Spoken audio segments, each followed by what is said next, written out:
I don't want to look like a bodybuilder, I just want to get toned. If you are new to fitness or hear the word hypertrophy, you might not know why it matters or why you should care. What is muscular hypertrophy? Is it just a big word put out by the fitness community to get you to click? We will dive into hypertrophy training and why it is effective to many aspects of our overall health. By the end of this video, you will know the basics of why it is helpful to you and your specific fitness goals. Despite the word hypertrophy sounding scientific or intimidating, it is just something that is important to anyone regardless of background. From a beginner to experienced athlete to someone who is retiring, it can benefit all if done and understood correctly. The definition of hypertrophy is the increase in volume of an organ or tissue due to enlargement of the cells. Hypertrophy is when the muscle growth exceeds muscle breakdown, even though our bodies are constantly fluctuating. Simply put, hypertrophy is increasing muscle mass in its simplest form. Well, now the video is done. Please like and subscribe. We can all move on. Just kidding, but why should you care? When you hear a fitness expert talk about hypertrophy training, do your eyes glaze over with boredom? Let's talk about why you should care. There are two types of hypertrophy and a lot of nuance. However, for the sake of this video, I will just refer to it as hypertrophy generally. Hypertrophy is actually quite complex, and researchers are learning more and more all the time. They're still trying to understand new things, and there is no way to cover everything in one video. However, we will take a shot at covering the important parts. First of all, there are two types of recognized hypertrophy. The first is myofibrillar hypertrophy, which is an increase in muscle size and increase in contractile proteins. More contractile proteins leads to increasingly effective muscular contractions. This in turn usually leads to an increased strength with resistance training. This is the hypertrophy that most would probably want and what people traditionally think of. The second is sarcoplasmic hypertrophy. This is the increase of non-contractile elements and cellular fluid in the muscle's sarcoplasm. This leads to an increase in swelling in the muscles rather than muscle proteins themselves. It is still debated as to whether this leads to increased strength. It may lead to growth as sarcoplasmic swelling still stimulates certain anabolic pathways, so it is good to be aware of. Let us know if this content is applicable to you and what other topics you'd like to hear more on. Please subscribe and turn on notifications. It helps us so much.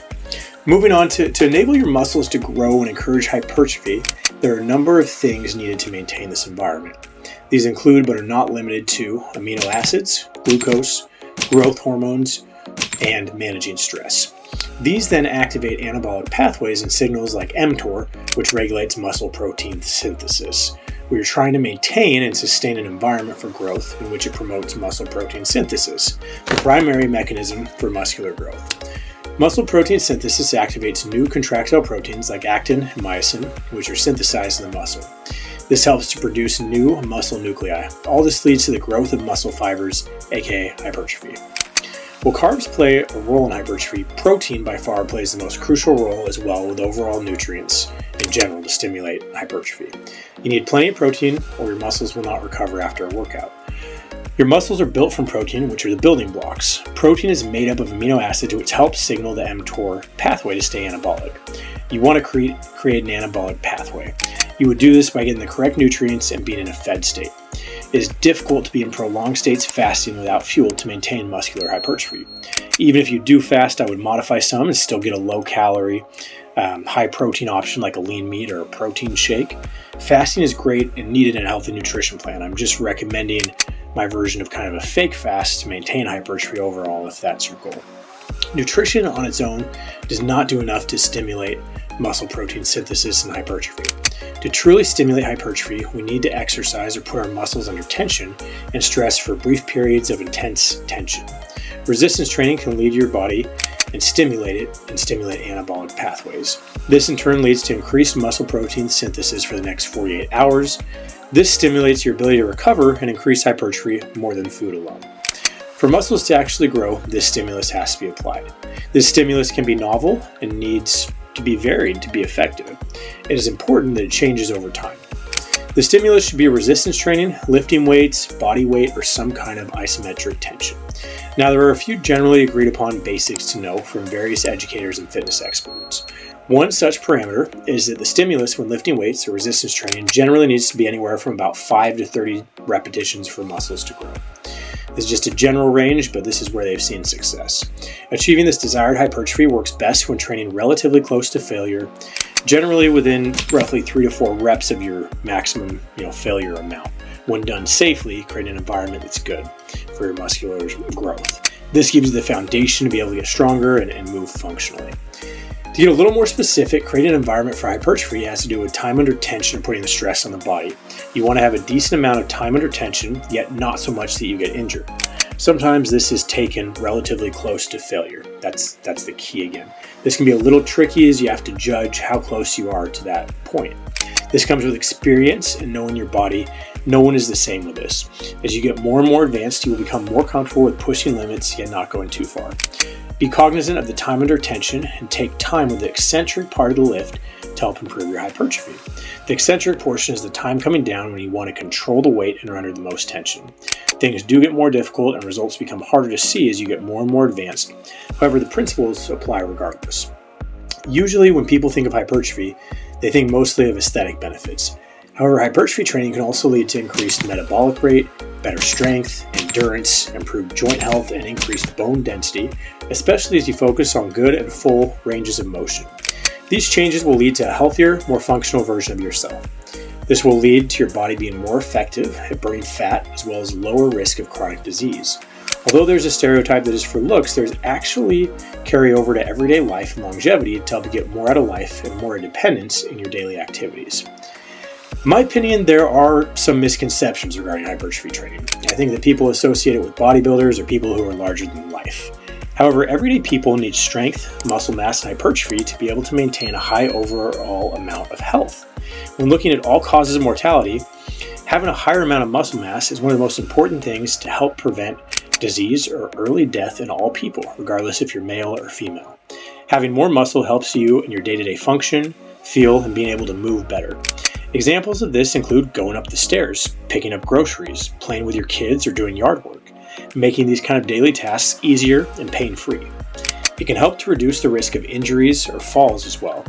Muscle is metabolically active tissue that helps you to manage weight, so everyone can use more muscle to maintain quality of life and find a body composition that you're happy with and move well with. Another common misconception with hypertrophy has to do with the idea that it's just for guys or just people looking to bulk up to giant proportions. This could not be further from the truth. The fear of becoming too big is almost impossible. To achieve bodybuilder or Mr. Olympia size, that would involve factors beyond just training with weights a few times a week. It would also take a structured, heavy weightlifting routine that quite honestly most people don't make the time for. Also, most are on performance-enhancing drugs or maybe just genetic anomalies. It's not something that's necessarily easily attainable. I would pay more attention to your surroundings, such as those in the gym or those competing in natural competitions, to give you a better gauge for what a healthy upper range for fitness looks like. If you notice someone who goes to the gym a lot, but is not beyond life large, they probably put a lot of time into working out, yet don't enhance beyond normal levels. It takes years and years of training to build up to certain levels of fitness naturally. This is natural hypertrophy training. The aesthetics are attainable with time and dedication. Also, for my female listeners, it is hard to get as big due to naturally different characteristics, hormones, and testosterone levels. If you lift weights regularly, you'll probably tone up and recomposition your body in a way you will be happy, without bulking up too much.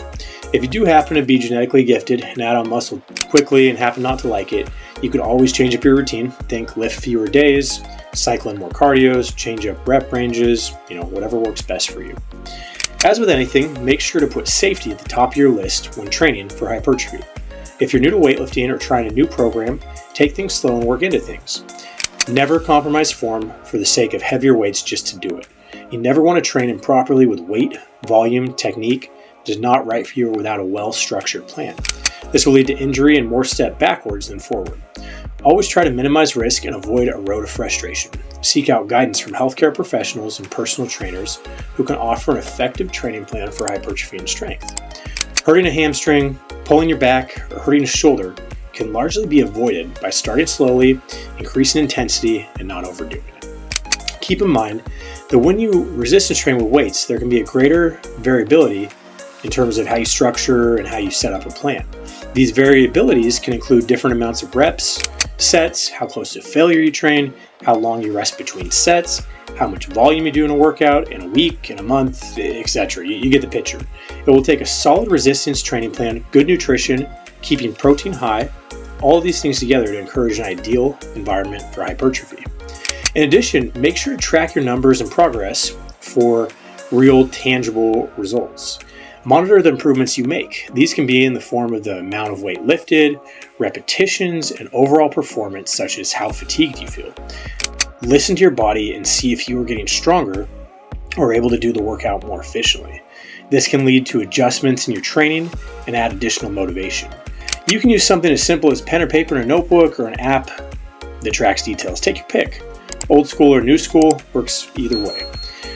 Again, hypertrophy training can benefit people of all ages and stages. Those who have knee issues, those who are older, have arthritis, all alike can benefit from a hypertrophy program tailored to their unique needs. You can always modify movements and make things lower impact if needed. It is about adapting and doing movements that are functional and applicable to everyday life, effective workouts, good nutrition, and sleep to promote hypertrophy regardless of skill level, and make adjustments to compound lifts and structure as needed. Safety in making a personal resistance program can lead to an increase in health, lifestyle, functionality, and overall quality of life. If you incorporate resistance training in your daily life, try to mitigate stress, I know easier said than done, eat a high protein, nutrient dense diet, sleep, and focus on creating an environment for muscle growth, it will help foster hypertrophy and help your overall health. It will help you to avoid frailty and falls, move easier, allow you to age better, help metabolic health, and avoid some disease. Thank you so much for listening. If you're new, please subscribe. Or if you're returning, please turn on notifications. Leave comments letting us know if this is the kind of topic you want to hear more about, or what other topics you would like to hear about. For further muscle building tips and supplements, see our other videos. We're always trying to bring practical advice to everyday people.